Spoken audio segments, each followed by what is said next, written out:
তিলোত্তমার বিচারের দাবিতে তৃণমূল মহিলা বাহিনী। ধর্ষকের ফাঁসি চাই অপরাজিতা বিলের সমর্থনে তৃণমূল মহিলা নেতৃত্বের মিছিল বাসন্তী হাইওয়েতে। 100 দিন পার হয়ে গিয়েছে, এখনো পর্যন্ত রাজ্য পুলিশ একজনকে গ্রেফতার করার পরে সিবিআই এর চার্জশিটে সেই সঞ্জয় রায়ের নাম রয়েছে।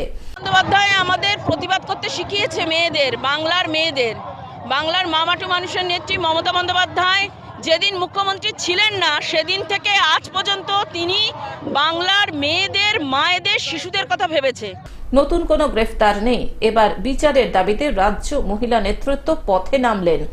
উত্তর 24 পরগনার বসিরহাট মহকুমার সন্দেশখালী 1 নম্বর ব্লকের বয়ারমারি 1 নম্বর গ্রাম পঞ্চায়েতের বাসন্তী হাইওয়েতে তৃণমূল মহিলা নেত্রী শুভ্রা ঘোষ, সন্দেশখালী মহিলা সভা নেত্রী সবিতা রায় ও মিঠু দে, মুসলিম শেখ সহ একাধিক নেতৃত্ব প্রায় 2 কিলোমিটার পথ পায়ে হেঁটে মঠ বাড়ি বাজারে এসে প্রতিবাদ সভায় যোগ দিলেন। আমরা সাধারণ মানুষের বিরুদ্ধে না, আমরা কেন্দ্র সরকারের বিরুদ্ধে প্রতিবাদে নেমেছি, যাতে আইনটা আমাদের যত সম্ভব আইনে পরিণত হয়, তার জন্য আমরা আজকে রাস্তায় নেমেছি।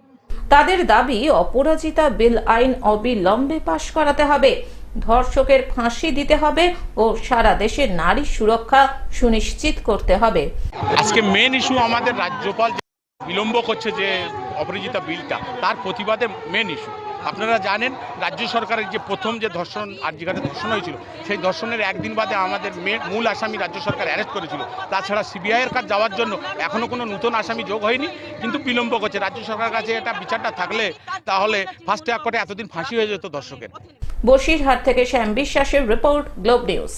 এখন থেকে গ্লোব টিভি দেখুন আপনার স্মার্টফোনেও।